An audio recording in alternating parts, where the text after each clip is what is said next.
आज के इस वीडियो में हम लोग आज एक्सरसाइज क्लास 10 का चैप्टर नंबर 6 निर्देशांक ज्यामिति से एक्सरसाइज नंबर 3 देखने वाले हैं। तो एक्सरसाइज 3 में दो टॉपिक है। फर्स्ट टॉपिक ढाल है जिसको हम लोग स्लोप कहते हैं, एंड सेकंड जो टॉपिक है जो सेकंड टॉपिक है वो सरल रेखा का समीकरण है। तो यहाँ पर हम लोग ढाल के बारे में जान लेते हैं। तो ग्राफ के बेस पे या कहीं किसी भी बेस अगर कोई दो बिंदु दिए है, कोई दो बिंदु दिए गए हैं मतलब 2 पॉइंट्स, तो उन दोनों पॉइंट्स के बीच में हम लोग को ढाल ज्ञात करना है। तो ढाल कितना होगा, कैसे होगा, उसके बारे में जानना है। तो ढाल के यहाँ पर एक फार्मूला के बेस पे यहाँ पर हम लोग जान सकते हैं कि उस फार्मूला में हम लोग वैल्यू को रखेंगे, दोनों पॉइंट्स के जो निर्देशांक होगा, मतलब दोनों पॉइंट के जो निर्देशांक होंगे उस वैल्यू को हम लोग रखेंगे वहाँ पर, तो हम लोग ढाल ज्ञात कर सकते हैं। जैसे यहाँ पर हम लोग ढाल के लिए एक नॉर्मल फार्मूला, कोई भी दो पॉइंट ले लेते हैं, पी और क्यू ले लेते हैं। तो पी ले लेते हैं एंड सेकंड क्यू ले लेते हैं। तो इनके बीच में जो ढाल होगा, तो इनके बीच में जो ढाल होगा वो होगा y2 माइनस y1 अपान x2 माइनस x1 होगा। तो यहाँ पर हम लोग p की वैल्यू हम लोग ये ले सकते हैं। p में की जो वैल्यू होगी वो p का निर्देशांक होगा वो x1 एंड y1 होगा, एंड q का जो होगा ये x2 y2 है। तो यही वैल्यू यहाँ पर रखा गया है। यहाँ ये जो वैल्यू है ये क्यू की वैल्यू है, ये क्यू की वैल्यू है, ये भी ये क्यू की वैल्यू है, और ये पी की वैल्यू है, ये क्यू की है और ये पी की वैल्यू है।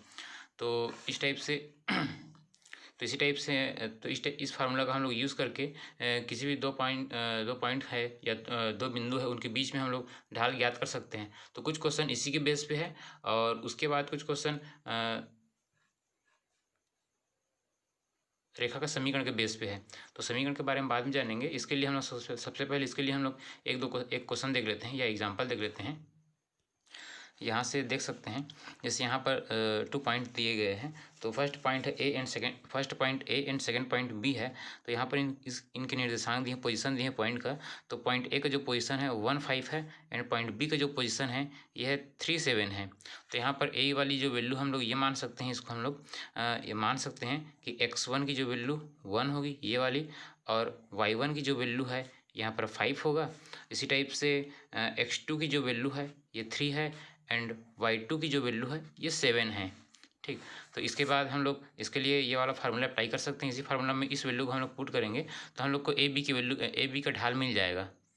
ठीक, तो यहाँ पर ए बी का ढाल लिख सकते हैं, ए बी का ढाल। तो हम लोग डायरेक्ट फार्मूला अप्लाई भी कर सकते हैं। तो पहले फार्मूला को लिख लेते हैं, उसके बाद वैल्यू को पुट करेंगे। तो y2 माइनस y1 अपान x2 माइनस x1 है।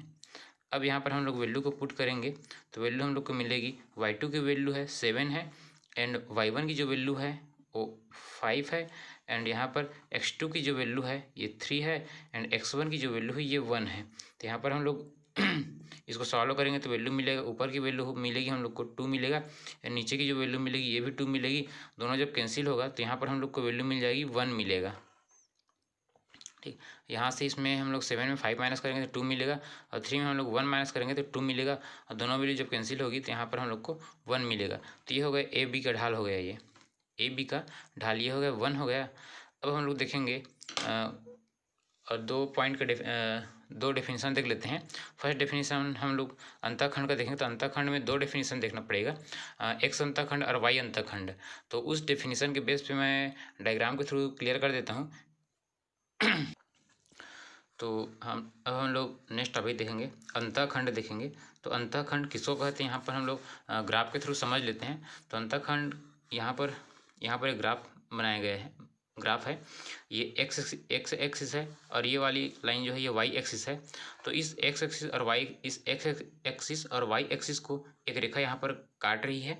तो एक रेखा जो है ये एक रेखा है, तो मान लेते हैं इस रेखा का नाम हम लोग एल रख देते हैं, ये रेखा एल है। तो ये जो है एक्स एक्सिस को इस पॉइंट पर काट रही है, और वाई एक्सिस को इस पॉइंट पर काट रही है। तो अब यहाँ पर हम लोग देखेंगे कि एक्स अंतःखंड किसको कहते हैं और वाई अंतःखंड किसको कहते हैं। तो एक्स अंतःखंड जो ये जो सरल रेखा है ये एक्स एक्सिस को इस पॉइंट पर काट रही है, तो जीरो से लेकर के इस पॉइंट की जो बीच की दूरी होगी, ये जीरो से लेकर इस पॉइंट की जो बीच की दूरी होगी ये एक्स अंतःखंड कहलाएगा। और वाई अंतःखंड जीरो वाई एक्सिस को ये रेखा इस पॉइंट पर काट रही है, तो इस पॉइंट पर काट रही है तो इस पॉइंट को मतलब इस जीरो से इस पॉइंट के बीच की जो दूरी है, ये डिस्टेंस जो है, इस डिस्टेंस को हम लोग वाई अंतःखंड कहेंगे।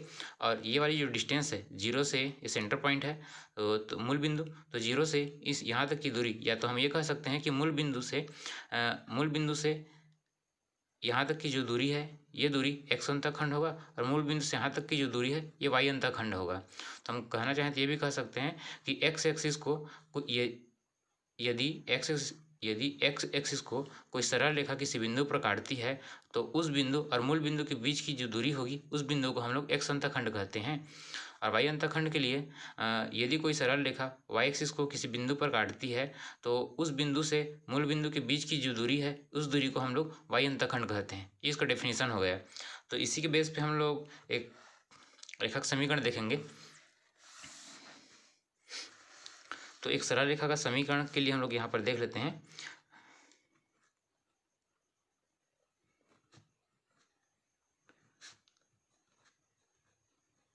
सरल रेखा का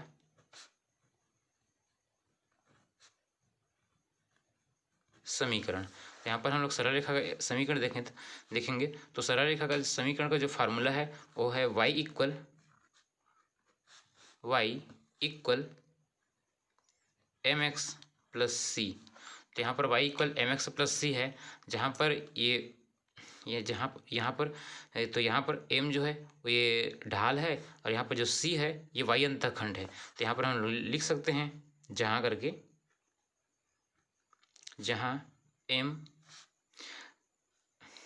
m बराबर हम लोग ढाल लिख सकते हैं, ढाल, एंड जो c है ये है y अंतःखंड है, y अंतःखंड।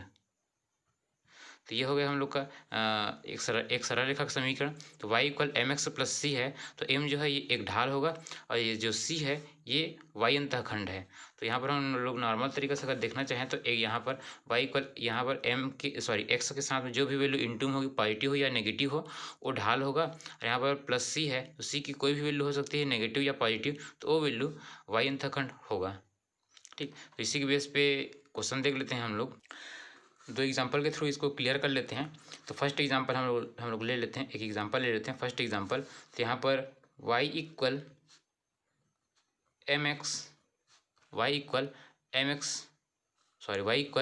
Five x minus plus लेते हैं +7। तो यहाँ पर जो m की वैल्यू हम लोग को मिलेगी, कंपेयर करेंगे हम लोग इस इक्वेशन से, हम लोग इस इक्वेशन को कंपेयर करेंगे तो हम लोग के पास m की जो वैल्यू होगी तो m इक्वल यहाँ पर हम लोग को 5 मिला है एंड c इक्वल हम लोग को यहाँ पर 7 मिला है। तो यहाँ पर m जो है ये इस सरल रेखा का ढाल हो गया और ये जो 7 है ये y अंतःखंड हो गया। अब इसी टाइप से एक और अगर एग्जांपल हम लोग देखना चाहें तो देख सकते हैं। तो y इक्वल हम लोग माइनस एक्स एंड +5 ले लेते हैं, -x एंड +5। तो यहाँ पर जो है m की जो वैल्यू मिलेगी इसके साथ x के साथ -1 इंटू में है, इसलिए -1 ढाल होगा। और यहाँ पर जो c की जो वैल्यू मिलेगी ये मिलेगी 5 मिलेगी। तो यहाँ पर c की जो वैल्यू 5 है तो 5 यहाँ पर y अंतःखंड हो गया। 5 यहाँ पर ये जो 5 है ये y अंतःखंड है और यहाँ पर m इक्वल -1 है, तो ये -1 जो है ये ढाल है। तो ये ढाल किसके लिए है? इस रेखा के लिए है, इस रेखा के लिए है y इक्वल -x + 5। तो एक रेखा का समीकरण है, तो इस रेखा के लिए ये -1 ढाल है और जो c की जो वैल्यू है 5 ये y अंतःखंड है। तो अब हम लोग एक एग्जांपल देख लेते हैं, एक क्वेश्चन देख लेते हैं बुक से।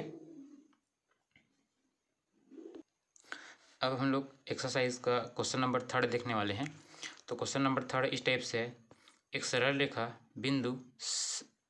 बिंदु दिए है 710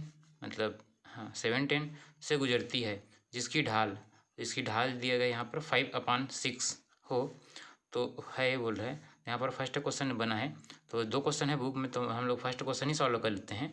तो फर्स्ट क्वेश्चन इस टाइप से है इसका 3 का। तो इस रेखा पर उस बिंदु के x निर्देशांक ज्ञात कीजिए जिसका y निर्देशांक 15 है। तो यहाँ पर x निर्देशांक हम लोग को ज्ञात करना है और y निर्देशांक दिया गया है। तो x निर्देशांक हम लोग को ज्ञात करना है और y निर्देशांक दिया गया है।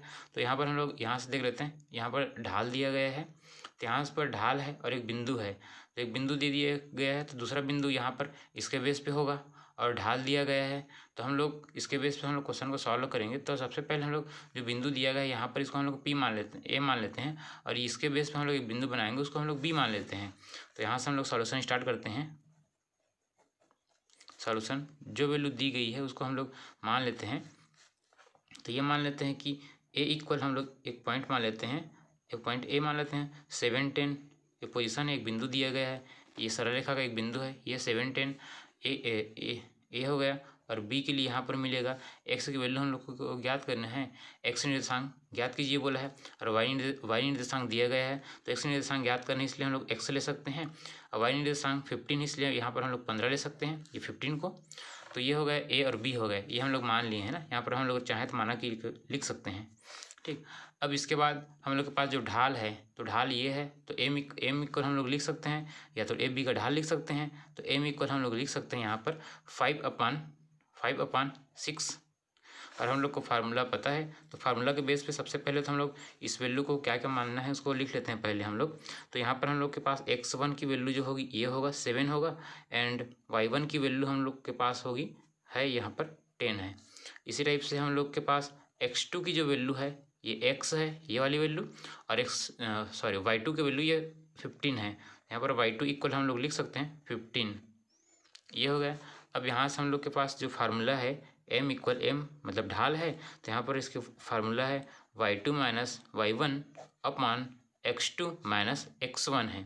अब यहाँ पर हम लोग वैल्यू को पुट करेंगे, तो m की वैल्यू हम लोग के पास है 5/6 है, और y2 की वैल्यू 15 है, एंड y1 की वैल्यू 10 है, और यहाँ पर x2 की जो वैल्यू है, x2 की वैल्यू x है, एंड x1 की जो वैल्यू है वो 7 है। अब यहाँ से हम लोग सॉल्व करना चाहें तो कर सकते हैं। यहाँ से वैल्यू हम लोग को 5 मिलेगा, और अपान में x माइनस 7 मिलेगा, यहाँ पर x माइनस 7 है, यहाँ पर 5/6 है। अब यहाँ से हम लोग क्रॉस मल्टीप्लाई करके x की वैल्यू ज्ञात कर सकते हैं। तो यहाँ से हम लोग क्रॉस मल्टीप्लाई कर लेते हैं, ये 6 है, तो क्रॉस मल्टीप्लाई करेंगे तो इसका इंटू यहाँ होगा, तो यहाँ पर हम लोग को मिलेगा 5x मिलेगा, 5x और 7 के इंटू यहाँ होगा तो ये 35 हो जाएगा, और 6 के इंटू 5 से होगा तो ये यहाँ पर 30 मिलेगा। तो यहाँ से हम लोग को 5x की वैल्यू मिलेगी, 5x इक्वल हम लोग को मिलेगा 30 प्लस 33। तो ये वैल्यू जो हो, ये वैल्यू हम लोग को 65 हो जाएगा, ये वैल्यू ऐड करेंगे तो ये 5x की वैल्यू है। तो हम लोग के पास x की वैल्यू चाहिए हमें, तो हम लोग 65 को हम लोग 5 से डिवाइड करेंगे तो ये 13 बार में डिवाइड हो जाएगा। तो इस टाइप से हम लोग के जो x की वैल्यू मिल गई है 13 मिल गया है, तो x की ये वैल्यू है 13 हो गया, और यही वैल्यू हम लोग को याद करना है। तो x निर्देशांक यहाँ पर 13 मिल गया, तो ये हम लोग का आंसर हो गया। इस टाइप से और भी क्वेश्चन भी सॉल्व हो सकते हैं।